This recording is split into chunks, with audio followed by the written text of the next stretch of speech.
Good morning, all of you. I hope all you are good at home. Now, what we have started in our last class, in our previous class was chemistry in everyday life. कैसे हमारी life के अंदर chemistry भी एक important role play करती है. हमने start किया था इस चैप्टर को केमिस्ट्री इन एवरीडे लाइफ कि हमारी लाइफ में इस केमिस्ट्री का कैसे कैसे यूज़ कर सकते हैं, कौन से केमिकल्स होते हैं कि जो हम लोग हमारे डेली रूटीन में यूज़ करते रहते हैं. बहुत सारे केमिकल्स होते हैं, हमने पिछली क्लास में डिस्कस किया था. उसके बाद हमने पढ़ा था एसिड, बेस, सॉल्ट, ये सब क्या होते हैं, इन सब के एग्जाम्पल्स भी हम लोगों ने पढ़े थे. अब जो नेक्स्ट कंसेप्ट है, एक कंसेप्ट हम लोग पढ़ चुके थे, कौन सा याद है? Arrhenius theory. आर्हेनियस थ्योरी में हमने क्या पढ़ा था, एक उसका छोटा सा रिवीजन देख लेते हैं, फिर हम हमारे नेक्स्ट थ्योरी स्टार्ट करेंगे. आर्हेनियस थ्योरी, इन्होंने क्या कहा, एसिड वो सब्सटेंस होते हैं जो H प्लस आयंस को डोनेट करते हैं. किसको डोनेट करते हैं? H plus ions. और बेसिस वो सब्सटेंस होते हैं जो OH माइनस आयंस को डोनेट करते हैं. बेसिस वो सब्सटेंस होते हैं जो OH माइनस आयंस को डोनेट करते हैं, और एसिड्स वो सब्सटेंस होते हैं जो H प्लस आयंस को डोनेट करते हैं. ये किन्होंने कहा था? आर्हेनियस ने. बट ये सिर्फ उन्हीं एसिड्स या बेसिस के लिए एप्लीकेबल था जिनके अंदर H और OH आयंस थी. H प्लस और OH माइनस के पार्ट्स हो रहे थे, आयनाइज वो हो रहा था. तो इस थ्योरी, ये थ्योरी फेल हो गई बाद में. बाद में दूसरे साइंटिस्ट आए, जो दूसरे साइंटिस्ट आए उन्होंने दूसरा कंसेप्ट दिया. उनका नाम था Bronsted and Lowry concept. Bronsted and Lowry, दो साइंटिस्ट ने मिलकर ही कंसेप्ट दिया. क्या कहा इन्होंने इस कंसेप्ट में, हम सबसे पहले उससे देखते हैं. ब्राउनस्टेड लॉरी कंसेप्ट, इन्होंने क्या कहा कि ठीक है, आप इन डेफिनेशंस के लिए सही ही हैं, बट हम जो डेफिनेशन दे रहे हैं रिसर्च के बाद वो क्या है? एसिड्स वो सब्सटेंस होते हैं जो प्रोटॉन्स को डोनेट करते हैं. किसको डोनेट करते हैं? प्रोटॉन्स को. और बेसिस वो सब्सटेंस होते हैं जो प्रोटॉन्स को एक्सेप्ट करते हैं. प्रोटॉन को एक्सेप्ट करते हैं. उन्होंने इस डेफिनेशन को चेंज कर दिया. कैसे चेंज किया? क्या कहा इन्होंने? According to them acids are दो substance which donates proton. Acids वो सब्सटेंस होते हैं जो प्रोटॉन्स को डोनेट करते हैं, और बेसिस वो सब्सटेंस होते हैं जो प्रोटॉन को एक्सेप्ट करते हैं. एसिड्स आर दो substance which donates proton and bases are दो substance which accepts proton. Now the thing is, what are protons? Protons क्या होते हैं? Protons हमने पढ़ा था चैप्टर नंबर 7 में, एटॉमिक थ्योरी वाले में. प्रोटॉन्स वो सब्सटेंस होते हैं, प्रोटॉन्स वो सब्सटेंस होते हैं जिनमें पॉजिटिव चार्ज होता है. कौन सा चार्ज होता है? Positive charge. तीन तरह के सब्सटेंस होते हैं, तीन तरह की कुछ एलिमेंट्स से, प्रोटॉन, न्यूट्रॉन और इलेक्ट्रॉन, जो एक एटम के अंदर रहते हैं. तो उनमें से प्रोटॉन्स क्या थे? जिनके ऊपर पॉजिटिव चार्ज होता है. इलेक्ट्रॉन्स क्या थे? जिनके ऊपर नेगेटिव चार्ज होता है. और एक पार्टिकल हमने और पढ़ा था, वो क्या थे? न्यूट्रॉन्स, जिन पे कोई चार्ज नहीं होता. They are chargeless. ये तीन तरह के पार्टिकल्स हमने पढ़े थे. तो इन्होंने इन्हीं पार्टिकल्स का यूज किया और क्या कहा कि एसिड्स वो सब्सटेंस होते हैं जो प्रोटॉन को डोनेट करते हैं, और बेसिस वो सब्सटेंस होते हैं जो प्रोटॉन्स को एक्सेप्ट करते हैं. प्रोटॉन्स भी पॉजिटिव चार्ज ही होता है, बट इन्होंने इस डेफिनेशन को थोड़ा सा मॉडिफाई कर दी. वो उन डेफिनेशंस के अकॉर्डिंग जो प्रोटॉन को डोनेट करते हैं वो एसिड्स, और जो एक्सेप्ट करते हैं वो बेसिस होते हैं. तो इनका एग्जाम्पल देखते हैं. तो एक एग्जाम्पल हम लोग पहले लेते हैं, जैसे H2O और NH3, वाटर एंड अमोनिया. हम कौन सा एग्जाम्पल ले रहे हैं? H2O plus NH3. तो H2O plus NH3 give rise to, ये किसको राइज देते हैं? NH4 plus OH minus.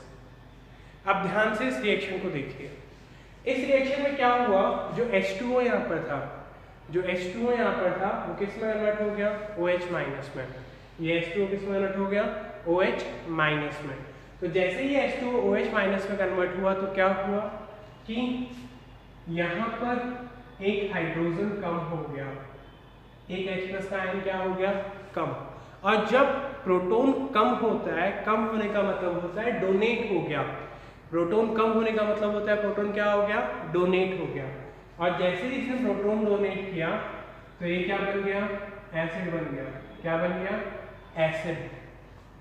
और जो इसने प्रोटॉन डोनेट किया वो NH3 ने एक्सेप्ट कर लिया और वो क्या बन गया, NH4+। तो ये जो बना, तो ये क्या बन गया फिर, बेस।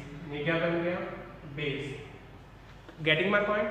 वापस सुन लो, H2O, 2 हाइड्रोजन के आयन थे, एक उसने डोनेट कर दिया तो क्या बन गया, एसिड। NH3, 1 हाइड्रोजन का आयन था, इसने एक्सेप्ट कर लिया तो ये क्या बन गया, बेस। तो ये एसिड हो गया और ये क्या हो गया, बेस हो गया। ये एसिड और ये बेस।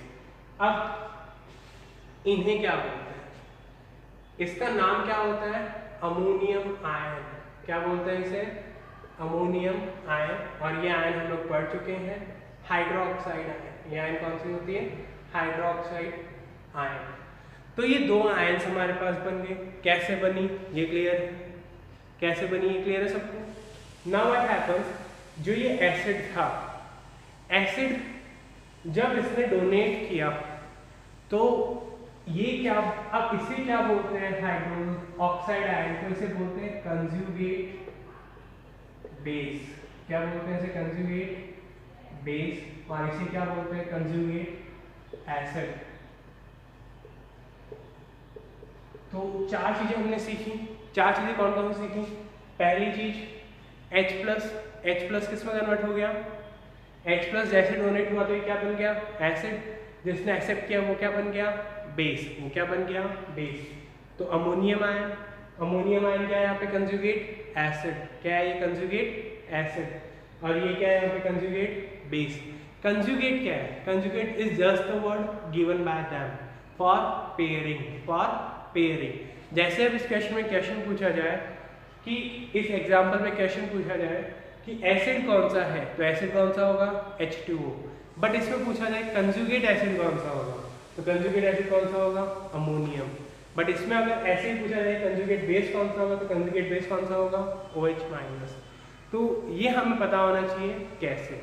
एसिड का अपोजिट, जो यहाँ पे एसिड था उसका वो किस में कन्वर्ट हो जाएगा, इधर बेस में, कंजुगेट बेस में। और जो इधर बेस था वो इधर किस में कन्वर्ट हो जाएगा, एसिड में। Is that clear? एक एग्जांपल और देखते हैं। ये क्या एग्जांपल अभी हमने देखा। एक और एग्जांपल क्या है, HCl plus H2O give rise to Cl minus plus H3O plus। HCl अपने आप में एसिड होता है, हाइड्रोक्लोरिक एसिड। पहले हम लोग इसको पढ़ चुके हैं। तो ये क्या हो गया, एसिड। ये क्या हो गया, बेस। ये क्या हो गया, एसिड। और ये क्या हो गया, base. Cl minus, Cl minus क्या है यहाँ पर H था तो इसने डोनेट किया, इसने डोनेट किया तो इसने एक्सेप्ट कर लिया। तो इसने डोनेट किया तो ये कौन बन गया, एसिड। और इसने एक्सेप्ट किया तो ये क्या बन गया, बेस। तो ये बेस बन गया। इस बेस के बनने के बाद में क्या हुआ कि अब इन द सेम में जैसे ये एसिड था तो ये क्या बन जाएगा, कंजुगेट बेस। ये क्या बन जाएगा, कंजुगेट बेस। और ये क्या बन जाएगा, कंजुगेट एसिड। ये क्या बन जाएगा, कंजुगेट बेस। और ये क्या बन जाएगा, conjugate acid. Is that clear? इस तरह से ब्रॉन्सन और लॉरी ने अपने कंसेप्ट को बताया। क्या कहा इन्होंने, इनके अकॉर्डिंग अगर कोई सब्सटेंस प्रोटॉन को डोनेट करता है तो वो एसिड होता है, और जो एक्सेप्ट करता है वो क्या होता है, बेस होता है। वो क्या होता है, बेस। Is that clear? और साथ में इन्होंने किसको डिफाइन किया, कंजुगेट एसिड और कंजुगेट बेस को। तो कंजुगेट एसिड क्या होते हैं, क्लियर है? जो इधर बेस थे वो उधर जाके क्या बन जाएंगे, एसिड। सिंपल सा कंसेप्ट। और एक और वर्ड मैंने लिखा, conjugate acid base pair. Conjugate acid base pair, ये इनके लिए लिखा। जैसे फर्स्ट एग्जांपल में NH4 प्लस और जो NH3 का प्लेयर है, NH4 प्लस और जो NH3 का प्लेयर जो ये पेयर है, इस पेयर को क्या बोलते हैं? Conjugate acid base pair. इस पेयर को क्या बोलते हैं? Conjugate acid base pair. Is that clear all of you? Now what happens कि ये थ्योरी भी फेल हो गई क्योंकि ये कुछ एसिड्स के बारे में नहीं बता पाए थे, एप्रोटिक एसिड्स के बारे में। एप्रोटिक एसिड्स क्या होते हैं? एप्रोटिक एसिड्स वो होते हैं जो ना तो प्रोटॉन डोनेट कर सकते हैं, ना H+ आयंस को डोनेट कर सकते हैं। ये इलेक्ट्रॉन्स के ऊपर बेस्ड होते हैं। ये किसके ऊपर बेस्ड होते हैं? इलेक्ट्रॉन्स के ऊपर। तो उसके बारे में भी ये एक्सप्लेनेशन नहीं दे पाए थे। तो इसको ओवरकम करने के लिए एक और साइंटिस्ट थे जिन्होंने अपना कंसेप्ट दिया, उनका नाम था लेविस। क्या नाम था उनका? लेविस। उन्होंने जो कंसेप्ट दिया उसका क्या नाम था? Lewis concept. क्या नाम दिया उन्होंने? Lewis concept. Is that clear? Now what happens कि आपको क्या याद रखना है? Main thing is that only because we have to score also in our board exam. हमें हमारे बोर्ड एग्जाम में स्कोर भी करना है। तो Arrhenius definition with examples, Brønsted-lorry definitions with examples. Definitions with example is the best way to score best marks in your exam. Is that clear? Now we'll discuss Lewis concept. अभी हमने देखा Brønsted-lorry concept क्या होता है, अब हम देखेंगे Levi's concept क्या होता है। लेविस कंसेप्ट, तो लेविस इन्होंने क्या कहा इनके कंसेप्ट पे वो अब हम पढ़ते हैं। लेविस हमने पढ़ा सबसे पहले कौन सा कंसेप्ट? आर्हेनियस। फिर हमने पढ़ा ब्रॉन्स्टेड-लॉरी। दोनों क्लियर है सबको? अब तीसरा है लेविस कंसेप्ट। इन्होंने क्या यूज किया? इन्होंने एक नया टर्म यूज किया जिसे बोलते हैं इलेक्ट्रॉन पेयर। क्या बोलते हैं? Electron pair. इलेक्ट्रॉन पेयर का मतलब सिंपल सा, एक पेयर में कितने इलेक्ट्रॉन होते हैं? 2। तो जब 2 इलेक्ट्रॉन्स एक साथ रहते हैं तो उन्हें क्या बोलते हैं? Electron pair. तो इलेक्ट्रॉन पेयर का कंसेप्ट उन्होंने दिया। क्या कहा इन्होंने इस कंसेप्ट में कि जो इस इलेक्ट्रॉन पेयर को एक्सेप्ट करते हैं वो एसिड होते हैं। वो क्या होते हैं? एसिड। और बेसिस वो होते हैं जो इनको डोनेट करते हैं। जो इनको क्या करते हैं? Donate. Those compounds which accepts electron pair are said to be acids. जो इनको एक्सेप्ट करते हैं वो क्या होते हैं? एसिड। और जो डोनेट करते हैं वो क्या होते हैं? बेसिस। ये इन्होंने अपने कंसेप्ट में कहा। अब इलेक्ट्रॉन पेयर होते क्या है? इन्हें लोन पेयर भी बोलते हैं। क्या बोलते हैं? Lone pair. लोन पेयर का मतलब होता है सुन्ना सा पेयर। किसका? इलेक्ट्रॉन का। लोन अकेला। जैसे एक कंपाउंड हम बनाते हैं NH3, नाम तो सुना ही होगा। इन्हें कहा जाता है अमोनिया। क्या बोलते हैं इन्हें? अमोनिया। तो ये अमोनिया बनता कैसे है? अमोनिया कैसे बनता है? जब एक नाइट्रोजन 3 हाइड्रोजन के साथ कॉम्बिनेशन करता है। कैसे कॉम्बिनेशन करता है? नाइट्रोजन के आउटरमोस्ट शेल में 5 इलेक्ट्रॉन्स होते हैं। कितने इलेक्ट्रॉन्स होते हैं? 5। 1 2 3 4 5। हाइड्रोजन के आउटरमोस्ट शेल में 1 इलेक्ट्रॉन होता है। कितना इलेक्ट्रॉन होता है? Single 1 electron. तो यहाँ पे कितने हाइड्रोजन है? 3। हाइड्रोजन को अपना आउटरमोस्ट शेल कंप्लीट करना है तो अपने आउटरमोस्ट शेल को कंप्लीट करने के लिए उसे 1 इलेक्ट्रॉन चाहिए। तो एक हाइड्रोजन हो सकता है यहाँ पर आ जाए, इससे बॉन्डिंग कर ले। एक हाइड्रोजन हो सकता है यहाँ पर आ जाए, इससे बॉन्डिंग कर ले। और एक हाइड्रोजन इससे बॉन्डिंग कर ले। तो नाइट्रोजन का ऑक्टेट भी कंप्लीट हो गया और हाइड्रोजन का डिप्लेट भी कंप्लीट हो गया। यानी हाइड्रोजन की कैपेसिटी भी फुल हो गई और नाइट्रोजन की कैपेसिटी भी क्या हो गई? फुल हो गई। इन दोनों की कैपेसिटी क्या हो गई? फिल हो गई। किस में? जब इन्होंने एक इलेक्ट्रॉन शेयर किया। यानी हाइड्रोजन ने तीनों हाइड्रोजन ने एक इलेक्ट्रॉन शेयर कर लिया। किसके साथ? नाइट्रोजन के साथ। बट क्या हुआ कि नाइट्रोजन के ये दोनों इलेक्ट्रॉन्स दिखाई दे रहे हैं, ये दोनों इलेक्ट्रॉन्स क्या रह गए? फ्री रह गए। इनको किसी ने नहीं पूछा। तो इस तरह के जो पेयर्स होते हैं उन्हें बोलते हैं इलेक्ट्रॉन पेयर। उन्हें क्या बोलते हैं? Electron pair. Is that clear? तो इन इलेक्ट्रॉन्स पेयर को जो एक्सेप्ट करते हैं वो कौन होते हैं? एसिड और जो डोनेट करते हैं वो कौन होते हैं, बेसिस। अब ये इलेक्ट्रॉन पेयर, तो जिनके पास एक्स्ट्रा होते हैं वही डोनेट करेंगे। तो किनके पास एक्स्ट्रा है, NH3 के पास। NH3 के पास क्या है, एक्स्ट्रा है 2 इलेक्ट्रॉन्स, तो उन दोनों इलेक्ट्रॉन्स को इस तरह से रिप्रेजेंट करते हैं।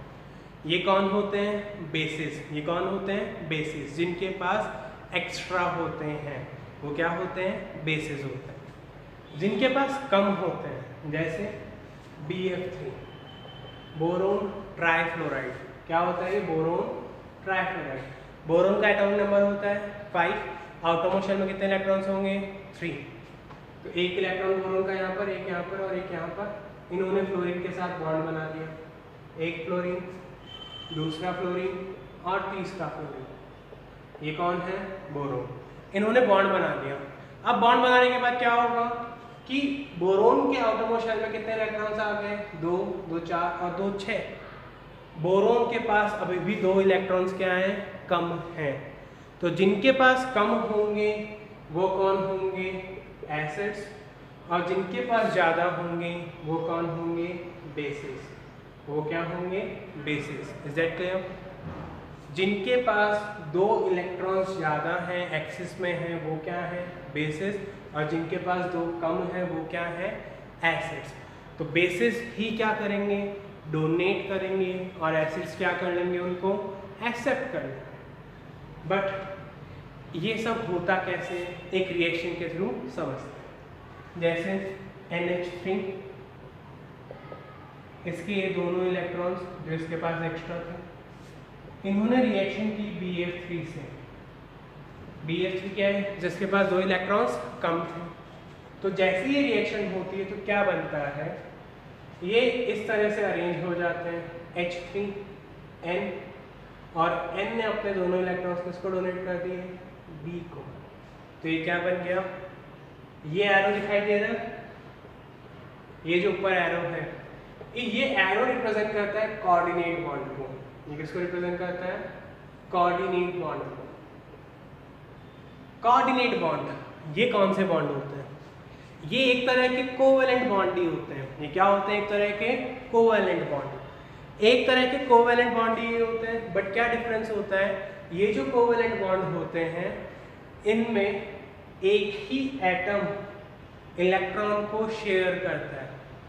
एक ही एटम क्या करता है, इलेक्ट्रॉन को शेयर करता है, दूसरा सिर्फ खाली बैठा रहता है। जैसे यहाँ पर जो अमोनियम है, जो यहाँ पर क्या है, अमोनियम है, ये सूना, इसके पास 2 इलेक्ट्रॉन एक्स्ट्रा है, तो ये क्या करेगा, शेयरिंग में लगा देगा।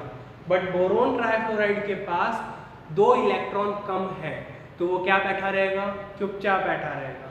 तो जैसे ही उसके पास 2 इलेक्ट्रॉन मिल जाएंगे तो वो भी कंप्लीट और ये भी कंप्लीट। बट शेयरिंग सिर्फ एक जने ने की। जब शेयरिंग सिर्फ एक जना करता है, उस कोवेलेंट बॉन्ड को, उस स्पेशल कोवेलेंट बॉन्ड को हम क्या बोलते हैं, कोऑर्डिनेट बॉन्ड। उस स्पेशल बॉन्ड को क्या बोलते हैं हम, कोऑर्डिनेट बॉन्ड। जब एक को ही रिक्वायरमेंट थी और एक के पास एक्सिस में थे, तो जिसके पास एक्सिस में थे उसने कम वाले को दे दिया। उस तरह के बॉन्ड को क्या बोलते हैं हम, कोऑर्डिनेट बॉन्ड। क्या बोलते हैं उस तरह के बॉन्ड को, कोऑर्डिनेट बॉन्ड। क्लियर है सबको, these type of bond are known as coordinate bond. Clear. तो यहाँ पे कौन सा बॉन्ड बनेगा, कोऑर्डिनेट बॉन्ड। एन क्या कर रहा है, इसको डोनेट कर रहा है, तो इसके पास क्या है, ज़्यादा है, तो ये क्या होंगे, बेसिस। इसके पास क्या है, कम है, तो ये कौन होंगे, एसिड्स। ये कौन होंगे, एसिड्स। कौन सा बॉन्ड बना इनके बीच में, कोऑर्डिनेट बॉन्ड। कोऑर्डिनेट बॉन्ड क्या होता है, एक तरह का कोवेलेंट बॉन्ड होता है जो जिसमें एक ही एटम इलेक्ट्रॉन की शेयरिंग करता है, एक ही मॉलिक्यूल इलेक्ट्रॉन की शेयरिंग करता है। क्लियर है सबको। Now what we will do, we will learn different examples of it. वैसे तो एक ही रिएक्शन हमें याद रखनी है, बट ऐसे बेसिस भी बहुत सारे होते हैं और ऐसे एसिड्स भी बहुत सारे होते हैं। Is that clear. This was all about Lewis concept. ये कंसेप्ट किसने दिया, लेविस कंसेप्ट में। तीनों कंसेप्ट्स में हमें कंफ्यूज नहीं होना है। तीनों कंसेप्ट्स में क्या क्या हुआ, पहला कंसेप्ट दिया था किसने, आर्हेनियस ने। उन्होंने यूज़ किया किसको, हाइड्रोजन और हाइड्रोक्साइड आयन को। दूसरा कंसेप्ट दिया ब्राउनस्टेड-लॉरी ने, उन्होंने यूज़ किया किसको, प्रोटॉन को। और तीसरा कंसेप्ट दिया लेविस ने, जिन्होंने यूज़ किया इलेक्ट्रॉन पेयर को। Is that clear? Now we will see some properties of acid, base and salt. अब हम लोग कुछ एसिड, बेस और सॉल्ट की प्रॉपर्टीज को डिस्कस करेंगे। ओके, अब इन एसिड्स, बेसिस और सॉल्ट्स के हमने डेफिनेशंस पढ़ी, हमने तीनों कंसेप्ट्स को किया। अब जो नेक्स्ट इसका टॉपिक है हमारे चैप्टर का, वो है प्रॉपर्टीज। किसकी प्रॉपर्टीज है? एसिड, बेस और सॉल्ट की। एसिड, बेस और सॉल्ट की तीनों की कुछ कॉमन प्रॉपर्टीज होती हैं। वो क्या होती हैं वो अब हम देखते हैं। तो सबसे पहले हम बात करते हैं सिंपल बेसिक प्रॉपर्टीज की। तो फर्स्ट प्रॉपर्टी क्या है? एसिड कन्वर्ट्स लिटमस पेपर को एसिड ब्लू कलर से किस में कन्वर्ट कर देते हैं? रेड में। और बेसिस क्या करते हैं इसका उल्टा, वो रेड को किस में कर देते हैं? ब्लू में। फर्स्ट प्रॉपर्टी क्या है कि जब एसिड या बेस को हम लिटमस पेपर के साथ रिएक्ट कराते हैं तो एसिड वो क्या करते हैं? ब्लू कलर के लिटमस पेपर को रेड कलर में चेंज कर देते हैं, और बेसिस क्या करते हैं? रेड कलर के लिटमस पेपर को ब्लू में चेंज कर देते हैं। ये इनकी फर्स्ट प्रॉपर्टी है जो हम इनकी डेफिनेशन में भी पढ़ चुके हैं। सेकेंड प्रॉपर्टी क्या है कि जब कोई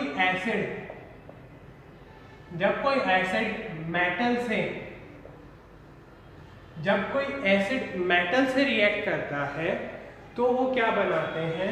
वो बनाते क्या हैं? वो सॉल्ट और हाइड्रोजन गैस बनाते हैं। जब कोई एसिड मेटल से रिएक्ट करते हैं तो वो क्या बनाते हैं? सॉल्ट और हाइड्रोजन गैस। कैसे? वो अब हम देखते हैं।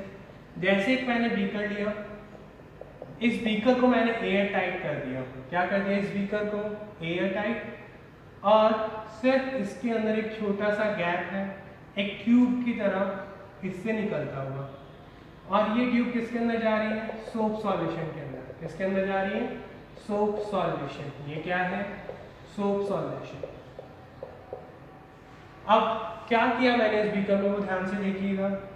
इस बीकर के अंदर मैंने एसिड फिल कर दिया। क्या फिल कर दिया? एसिड। और एसिड कौन सा था? मान लेते हैं H2SO4 था। कौन सा एसिड था? H2SO4। और यहाँ से मैंने कुछ पार्टिकल्स रख दिए, डाल दिए इसमें। किसके? जिंक के। जिंक क्या होता है? मेटल होता है। क्या किया हमने इसमें? एक बीकर, एक फनल हमने लिया, उस फनल को हमने एयर टाइट किया, उसके अंदर हमने क्या फिल कर दिया? एसिड। कौन सा? H2SO4। और उसके अंदर हम मेटल डाल रहे हैं। क्या डाल रहे हैं? मेटल। मेटल कौन सा हम इनर्ट कर रहे हैं? जिंक। जिंक मेटल को हम इस एसिड के अंदर डाल रहे हैं। तो जैसे ही हम इस मेटल को एसिड के अंदर डालते हैं तो क्या होगा? कुछ बबल्स निकलेंगे। कुछ क्या निकलेंगे? बबल्स। उन बबल्स को कहीं और जाने की जगह तो है नहीं, तो वो इस तरह से इस सोप सॉल्यूशन के अंदर आएंगे। ये जो गैसेस बनी, ये गैसेस इस तरह से इस ट्यूब से मूव करते हुए कहाँ आएंगे? सोप सॉल्यूशन के अंदर।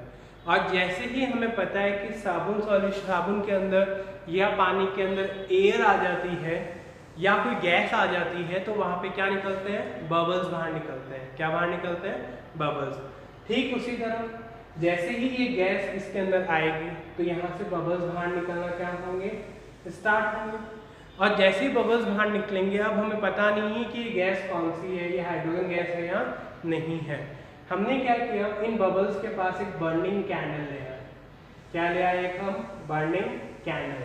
और बर्निंग कैंडल जैसे ही लाए, एक साउंड क्रिएट हुआ, पॉप साउंड। पॉप साउंड, ये साउंड क्या होता है? ये श्योर टेस्ट होता है हाइड्रोजन गैस का। अगर कभी भी इस तरह का साउंड सुनाई देता है, जैसे गैस वगैरह में कभी कभी कम एयर होती है, तो जो साउंड क्रिएट होता है वो पॉप साउंड होता है। वो किसकी वजह से आता है? हाइड्रोजन गैस की प्रेजेंस की वजह से। Is that clear? तो क्या किया? ये एक्सपेरिमेंट कंडक्ट किया गया कि हाइड्रोजन गैस बाहर निकल रही है या नहीं निकल रही। तो क्या किया? एक फनल हमने लिया, उस फनल के अंदर हमने क्या फिल किया? H2SO4। H2SO4 फिल करने के बाद हमने उसमें जिंक डाला। जैसे हमने जिंक मेटल उसके अंदर फिलअप किया तो कुछ गैसेस के पार्टिकल्स बाहर निकल रहे थे जो इस ट्यूब से होते हुए इस सॉल्यूशन में आए। सोप सॉल्यूशन से आने के बाद वो बाहर निकलने की कोशिश की बबल्स ने, तो हमने उनके पास एक बर्निंग कैंडल रख दी। बर्निंग कैंडल के जैसे ही वो कांटेक्ट में आया तो क्या क्रिएट हुआ, पॉप साउंड। और जैसे ही पॉप साउंड क्रिएट होता है तो हमें पता चल जाता है कि कौन सी गैस बाहर निकली है, हाइड्रोजन गैस। क्योंकि हाइड्रोजन गैस जब भी कहीं से बाहर निकलती है तो पॉप साउंड क्रिएट होता है जब वो जलती है, व्हेन इट बर्न्स। तो ये एक्सपेरिमेंट भी कभी कभी पूछा जाता है, ये आपको आना चाहिए। तो क्या हुआ इस एक्सपेरिमेंट में, हमने एसिड लिया कौन सा, H2SO4, इसको जिंक से रिएक्ट कराया तो क्या बना, ZnSO4 plus H2, zinc sulphate का सॉल्ट बना यहाँ पर। किसका सॉल्ट बना, जिंक सल्फेट का। Is that clear? Now next property, third. इस प्रॉपर्टी के अकॉर्डिंग क्या होता है कि जब मेटल ऑक्साइड एसिड से रिएक्ट करती है, किससे रिएक्ट करती है, एसिड से, तो क्या बनता है, सॉल्ट एंड वाटर। कैसे बनता है, मेटल ऑक्साइड जैसे हम ले लेते हैं CuO, कॉपर ऑक्साइड इसे बोलते हैं, कॉपर के ऑक्साइड। जब इसने एसिड से रिएक्ट किया H2SO4 तो क्या बनेगा, H2O plus CuSO4। CuSO4 copper sulphate का सॉल्ट है और H2O वाटर। यानी जब मेटल ऑक्साइड एसिड के साथ रिएक्ट करती है तो क्या बनता है, सॉल्ट एंड वाटर। इसी तरह जब नॉन मेटल ऑक्साइड बेस के साथ रिएक्ट करता है तो भी क्या बनता है, सॉल्ट एंड वाटर। कैसे, जैसे नॉन मेटल ऑक्साइड हमने लिया CO2, ये रिएक्ट किया किसी बेस के साथ कैल्शियम हाइड्रोक्साइड, तो क्या बनेगा, तो यहाँ पे बनेगा CaCO3, कैल्शियम कार्बोनेट का सॉल्ट प्लस वाटर। जब मेटल ऑक्साइड रिएक्ट करती है एसिड के साथ तो भी सॉल्ट एंड वाटर बनता है, और जब नॉन मेटल ऑक्साइड रिएक्ट करती है बेस के साथ तो भी सॉल्ट एंड वाटर बनता है। ये एक प्रॉपर्टी हो गई। फिर नेक्स्ट प्रॉपर्टी क्या है कि जब हम एसिड और बेस के अंदर वाटर मिक्स कर देते हैं, क्या मिक्स कर देते हैं, पानी, तो वो इलेक्ट्रिसिटी को कंडक्ट करते हैं। when we mix acid or base in water then they conduct heat and electricity through them। क्यों कंडक्ट करेंगे, अगर एसिड होगा तो H प्लस आयंस बना देंगे, बेस होगा तो OH माइनस आयंस बना देंगे, और जैसे ही आयंस बनेगी तो क्या आयंस क्या कर सकती हैं, इलेक्ट्रिसिटी को कंडक्ट कर सकती हैं। Is that clear? And the last property जो हम लोग बहुत बार पढ़ चुके हैं, जब एसिड और बेस रिएक्ट करते हैं तो क्या बनता है, सॉल्ट एंड वाटर। कैसे देखते हैं, HCl hydrochloric acid, NaOH sodium hydroxide, तो NaCl प्लस H2O, ये क्या बन जाएगा हमारे पास, neutralisation reaction, salt and water. ये 5 प्रॉपर्टीज होती है जनरली एसिड, बेस और सॉल्ट की। पहली क्या थी, एसिड ब्लू लिटमस को रेड में चेंज करता है, बेस रेड को ब्लू में। फिर ये एक एक्सपेरिमेंट था हाइड्रोजन गैस को वेरीफाई करने के लिए। फिर third property, metal acid react करते हैं तो क्या बनाते हैं, salt and water. Non metal oxide और बेस रिएक्ट करते हैं तो भी क्या बनाते हैं, salt and water. Acid base में जब पानी मिक्स कर देते हैं तो वो हीट और इलेक्ट्रिसिटी को क्या करते हैं, कंडक्ट करते हैं। और एसिड और बेस की जब रिएक्शन होती है तो क्या बनता है, salt and water, neutralisation reaction. ये सारी प्रॉपर्टीज होती हैं एसिड, बेस और सॉल्ट की। नेक्स्ट क्लास में हम लोग पढ़ेंगे uses of acid, base and salt, इनके क्या क्या यूजेस होते हैं, और साथ में आपके यूनिट टेस्ट भी हैं। इंफॉर्मेशन आप तक पहुंच गई होगी। तो यूनिट टेस्ट में आपका चैप्टर 11 आ रहा है मेरे पोर्शन में, और नीलम मैम के पोर्शन में फर्स्ट चैप्टर आ रहा है। दोनों पोर्शन 10-10 मार्क के होंगे। तो prepare yourself, and if you have any problem you may ask, if you have any doubt you can WhatsApp, you can voice, you can send voice note, or you can call me also. Is that clear? Thank you all of you. Have a nice day.